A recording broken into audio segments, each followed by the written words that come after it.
प्यारे बच्चों, नमस्कार। कैसे हैं आप सभी? उम्मीद करता हूं आप सभी स्वस्थ होंगे। तो प्यारे बच्चों, हम लोग कर रहे हैं आज क्लास 10th का जो इंग्लिश का सैंपल पेपर होता है उसको हम लोग करने वाले हैं। एंड ये जो सैंपल पेपर है 2022-2023 के लिए डिजाइन किया हुआ है। एक फॉर्मेट भेजा हुआ है कि इस प्रकार से आपके क्वेश्चंस आएंगे and you have to be ready accordingly. आपको उसके अकॉर्डिंग रेडी रहना है। तो सबसे पहले 3 घंटे का पेपर रहेगा। मैक्सिमम मार्क्स 80 नंबर्स के रहेंगे and 15 minute prior reading time allow allotted for question paper reading. मतलब आपका जब लिखित परीक्षा जब स्टार्ट होगी उससे पहले 15 मिनट का समय दिया जाएगा ताकि आप क्वेश्चन पेपर पढ़ लें। ठीक है। The question paper contains 3 sections: reading, grammar, writing and literature. ठीक है। Attempt question based on specific instructions for each part. हर एक पार्ट में आपको इंस्ट्रक्शंस दिए हुए हैं। तो बेसिकली आज हम जो करेंगे, और सबसे पहले जो मैं आपको करवाऊंगा, आपका जो ग्रामर वाला सेक्शन है विल कंप्लीट दैट फर्स्ट। उसके बाद हम आएंगे राइटिंग, लिटरेचर, रीडिंग सेक्शंस पे आएंगे। तो सबसे पहले अगर ग्रामर का सेक्शन देखा जाए तो ग्रामर में सेक्शन में देखिए सबसे पहले क्या दिया हुआ है। सेक्शन बी में आएगा ग्रामर सेक्शन आपका, और इसमें क्या है देखिए 10 मार्क्स तो आपके हो गए पक्के। 10 मार्क्स आपके पक्के हो गए। ठीक है ना। ये कैसे होंगे? आपको ये 10 जो क्वेश्चंस हैं बेसिकली ये वर्ब्स के फॉर्मेट्स हैं, टेंसेस के अकॉर्डिंग है। मींस आपको ग्रामर जो है, इंग्लिश ग्रामर, टेंस हो गए, मोडाल्स हो गए, ये सारे आपको आने चाहिए और उसको आपको भरना है। तो इसकी ज्यादा आप प्रैक्टिस करेंगे तभी समझ पाएंगे। और एक चीज मैं आपको बता दूं, यदि आप टेंस में द डाउट है, टेंस अगर आप सीखना चाहते हैं तो आप सिंपली प्लेलिस्ट में जाइए और टेंस के ऊपर मैंने वीडियो बनाई हुई है from very beginning. Means you can say indefinite, present indefinite से लेकर बिल्कुल फ्यूचर तक हर एक बात को अच्छे से समझाया गया है। कैसे यूज करना है, कब यूज करना है, क्यों यूज करना है, हर एक चीज बताया गया है वहां पे। वाई, व्हाट और हाउ का जवाब आपको मिल जाएगा। अगर ये सारी चीजें अगर आप जान गए तो आपको इनमें कभी भी दिक्कत नहीं आएगी इनको भरने में। For example let's start. पहले पार्ट से स्टार्ट करते हैं। The climate control comment by an activist dash on social media yesterday. अब क्लाइमेट के ऊपर कंट्रोल कमेंट किया किसी ने क्लाइमेट कंट्रोल के ऊपर बाय एन एक्टिविस्ट। देखिए सबसे पहले क्या है इसमें जो दिया हुआ है, दीज आर द वर्ब्स। ठीक है, फ्रेजल वर्ब्स हैं और ये जो वर्ब्स हैं आपको भरना है। तो यदि आपको मीनिंग नहीं भी आता, for example I don't know the meaning of this sentence, मुझे नहीं मालूम, मुझे नहीं आइडिया है कि क्या है। ऑल दो इसका मतलब ये लगाया जा सकता है कि क्लाइमेट कंट्रोल के ऊपर किसी एक्टिविटीज ने सोशल मीडिया पे कमेंट किया और इट गॉट पॉपुलर, चाहे ये एक्सप्लोडेड हो गया, मतलब बहुत ही ज्यादा फैल गया। और यू कैन से कि भाई लोगों ने गुस्सा जताया। दोनों बात हो सकती है, बट मान लीजिए हमें तो इसमें फिलअप करना है। तो देखिए सबसे पहले बहुत ही खूबसूरत चीज ये है कि when ever you will get a sentence like this, तो आपको हिंट जरूर दिया हुआ कि भाई आपको किस तरीके से सोचना है। तो हिंट में ये दिया हुआ है yesterday, and whenever there is a yesterday, when is there is a previous day, last night, last Saturday, Monday, Sunday, चाहे लास्ट से रिलेटेड हो, मतलब पास्ट टेंस से रिलेटेड हो, तो we always use second form of the verb. बेटा आप question का मतलब समझिए। यहाँ खाली रटने से काम थोड़ी ना चलेगा। काम तो ऐसे चलेगा कि भाई we know each and every concept why we have use these word. तो हमें मालूम चलना चाहिए कि whenever yesterday is there, past tense से कोई भी चीज है, पास्ट टेंस की अगर बात कर रहा है तो then we have to use second form of the verb. और second form of the verb क्या होगा? ब्लो अप है, ब्लू अप है, इज ब्लोन और विल ब्लोन। ये नहीं होगा, ये भी नहीं होगा, प्रेजेंट में आ गया ना, ये फ्यूचर में आ गया। एंड ये सिंपल हो गया, बिल्कुल ब्लू अप आएगा। Blew up is the second form of the verb. So correct option is B. यहाँ पे कौन सा ऑप्शन सही रहेगा? बी रहेगा। समझ पाए आप? यस, इसको ध्यान भी रखना है कि कोई भी अगर पास्ट टेंस से रिलेटेड है then we have to use second form of the verb. Now second part, read the conversation between a doctor and his patient. Complete the sentence by reporting the patients reply correctly.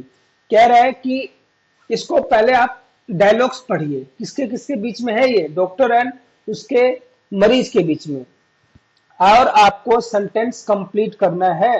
कैसे reply करेगा patient? देखिए सबसे पहले क्या बोल रहा है, doctor का जो डायलॉग है, he says do you feel down from time to time mister Gopalan? तो पेशेंट कहता है yes I do not stay in good mood. ठीक है, ये उन्होंने रिप्लाई कर दिया। अब इसको हमने चेंज कैसे किया? The doctor while trying to figure out his patient's ailment asked about his well-being, to which the patient confirmed. Patient ने क्या कंफर्म किया? that he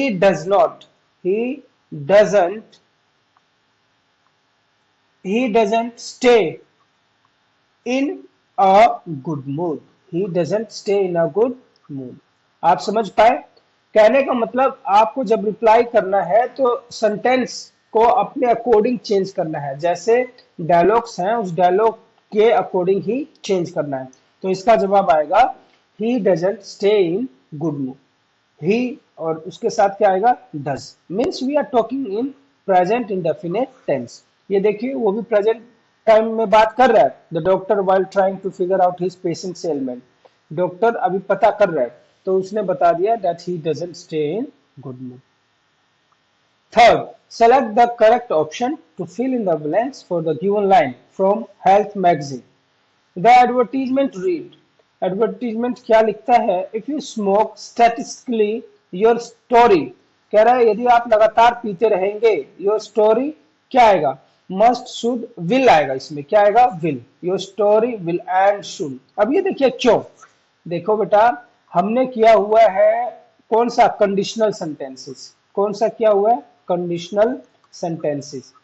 इस कंडीशनल सेंटेंस में कहा जाता है कि दो कोऑर्डिनेट्स होते हैं, एक होता है मेन क्लोज और एक होता है subordinate close. Means close one और क्लोज टू भी बोल सकते हैं आप। तो इसमें जो पहला है जैसे इफ है, इफ के साथ हमेशा you will use first form of the verb, plus दूसरा जो मेन सेंटेंस है उसमें क्या आएगा? सब्जेक्ट आएगा, विल आएगा। कब कोई ऐसी बात हो रही है जिसमें चांसेस कितना है? 50-50% चांस है, होने के चांसेस कितने हैं? 50% है। तो आप क्या यूज करेंगे? विल यूज करेंगे। ये हमेशा इसी प्रकार से बनता है दैट यदि इफ आ गया, सब्जेक्ट आ गया, वर्ब की फर्स्ट फॉर्म आ गई, तो इधर क्या आएगा? सब्जेक्ट आएगा और विल आएगा। विल आएगा या शैल आएगा। आगे बात समझ में?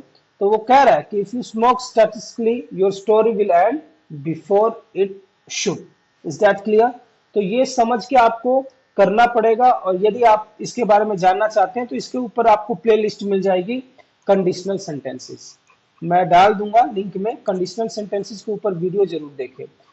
एक एक चीज जो मैं आपको बता रहा हूं आप मान के चलिए कि ये बहुत ही आपको कारागार साबित होने वाली है जब आप पेपर में बैठेंगे। तो select the option that identifies the error and supply the correct for the line। कह रहा है कि पहले तो इसमें देखो एरर कहां पे है और उसके लिए करेक्ट कौन सा होगा। Last week a child was not allowed to board the plane at Ranchi airport। सारा सही लग रहा है। अ चाइल्ड एक बच्चे को नहीं, या द चाइल्ड, तो आई थिंक यहाँ पे क्या आएगा? द चाइल्ड आएगा। So the is correct option. A child means हो गया आप कलेक्टिवली बोल रहे हैं, आप पता नहीं किसको बोल रहे हैं, कौन से बच्चे को बोल रहे हैं, but I think there is a special, कोई ऐसा बच्चा होगा उसको पॉइंट आउट किया जा रहा है, तो इसलिए यहाँ पे क्या आ गया? द आ गया। आगे बात समझ में? तो यहाँ पे आपको आर्टिकल जो लगाना है, द आर्टिकल में गलत है, द लगाना है, और की जगह क्या लगाना है? The. Next one, complete the given narrative by filling in the blank with the correct option। इस बात को आपको correct option भरना है। As I standing on the dock, looking out the lake for the last time, a feeling of emptiness dash over me like darkness। तो इसमें क्या आएगा? Will wash, had washed, will have washed, washed। देखिए फिर से again we are using second form of the verb। why we are using? Because क्या कह रहा है बच्चों? लास्ट टाइम कह रहा है, मैंने आपको बता दिया। जब भी लास्ट आ गया, प्रीवियस आ गया, बिफोर आ गया, इन सभी में आपको क्या यूज करना है, you have to use second form of the verb. He is talking about the past tense, और पास्ट टेंस में हमेशा second form of the verb आता है। इज दैट क्लियर भाई? ये याद रखना पड़ेगा, ये ध्यान रखना पड़ेगा, आपको समझना पड़ेगा dialogue delivery. Next is fill in the blanks by using correct form of the word in bracket for the given portion of the letter। Letter लिख रहे हैं और क्या आएगा, सब्जेक्ट क्या, रिक्वेस्ट फॉर अप्रूवल, किसी चीज के लिए अप्रूव आपको करवाना है, ये लेटर का एक पार्ट दिया हुआ है, बॉडी ऑफ द लेटर दिया हुआ है। Dear sir, this is to respectfully submit that I dash approval for assigning, I seek, क्या आ जाएगा, आई सी। सिंपल सी बात है कि आप परमिशन मांग रहे हैं। I seek approval for organizing a tree plantation drive to be undertaken by the club. तो मैं रिक्वेस्ट कर रहा हूं, आई विल सीक नहीं आएगा, गलत हो जाएगा। आई आई वुड सीक, ऐसा कुछ नहीं आएगा। सिंपल सी बात है दैट आई सीक, मैं मांगता हूं। ये प्रेजेंट इंडेफिनिट की बात होगी, और प्रेजेंट इंडेफिनिट में जब भी आप कोई चीज लिखते हैं, जैसे मैंने बोल दिया कि भाई मैं आपकी अनुमति चाहता हूं, आई सीक योर परमिशन, ठीक है। I want a glass of milk, तो आई और उसके साथ क्या आएगा, first form of the verb simple आएगा, ना उसके पीछे एस आएगा ना ई एस आएगा, क्योंकि आई के साथ एस ई एस नहीं लगते। Report the dialogue between a grandson and his father, grandfather, by completing the sentence. इस सेंटेंस को कंप्लीट करते हुए आपको पूरा करना है। ग्रैंडसन कहता है grandpa, who are your super heroes. तो ग्रैंडपा कहते हैं anyone who shows kindness and compassion to others. तो अब इसको अपने सेंटेंसेस में कैसे बोलेंगे हम लोग? In response to the question about his superhero, grandfather says, it is आप ऐसे लिख सकते हैं, it is anyone, ये वो होता है, it is anyone who shows who shows kindness and compassion, who shows kindness and compassion, आप यही लिख देंगे। जब वो पूछता है कि भाई in response to the question, super hero grandfather ने क्या कहा, डैड, कि वो कोई भी हो सकता है, it is anyone who shows। आगे बात समझ में। Next, identify the error in the given sentence from a school magazine report and supply the correction। In order to balancing the sometimes sentiments of the Eagles and Hawks, the student council suggested a rematch between the teams। अब देखिए क्या होता है, in order आ गया, इन order to balancing, ये थोड़ा और सा लग रहा है, क्यों लग रहा है भाई? जब भी आप आ गया इन ऑर्डर टू आ गया, तो यहाँ पे क्या आता है, इन्फिनिटिव आता है। क्या आता है? Infinitive verb. क्या आता है? इन्फिनिटिव। इन्फिनिटिव टू इन्फिनिटिव, मतलब टू के साथ first form of the verb आता है। टू के साथ क्या आता है? First form of the verb. To के साथ क्या आता है? First form of the verb. तो यहाँ पे क्या आएगा, इन ऑर्डर, ये बैलेंसिंग एरर है। बैलेंसिंग क्या है आपका? Error. It should be in order to balance, in order to balance the sentiments of Eagles and Hawks, the student council suggested a rematch between the teams। आगे बात समझ में। Ninth is Sunil shared information with Tariq about a holiday at sea।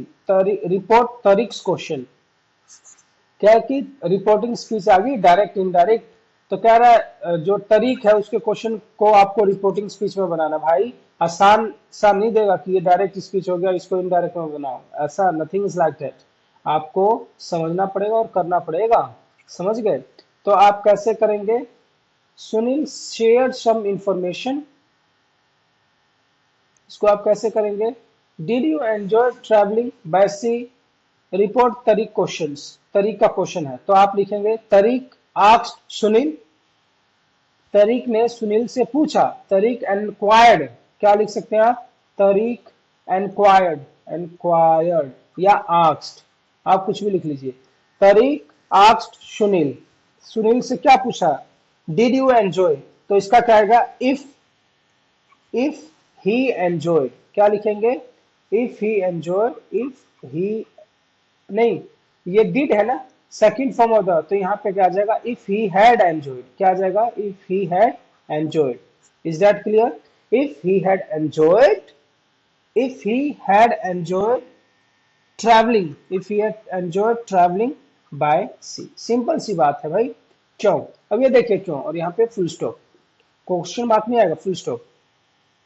उसने पूछा did क्या है, second form of the verb. Whenever there is a second form of the verb, तो ये किसमें चेंज होता है, मीन्स अगर ये पास्ट टेंस है तो ये किसमें चला जाता है, पास्ट परफेक्ट में। किसमें चला जाता है, पास्ट परफेक्ट में, ठीक है ना। तो रिपोर्टेड स्पीच के ऊपर भी वीडियो बनी हुई है, देखना है तो प्रेम से देखें, जरूर देखें प्रेम ज्ञान पर। Next and the last one is fill in the blanks by choosing the correct option to complete the slogan by Ministry of Child Welfare. We afford to neglect children, think twice. क्या आप सोच सकते हैं कि आप children को neglect करें, बच्चों को, तो यहाँ पे क्या आएगा, can we afford to neglect our children, think. तो ये 10 मार्क्स के 10 क्वेश्चन हो गए। यदि आपको आते हैं, यदि आप ग्रामर पे कमांड है आपकी, तो 10 मार्क्स आपके पक्के हो गए। तो प्यारे बच्चों, मुझे उम्मीद है आपको समझ में आ गई होगी बात।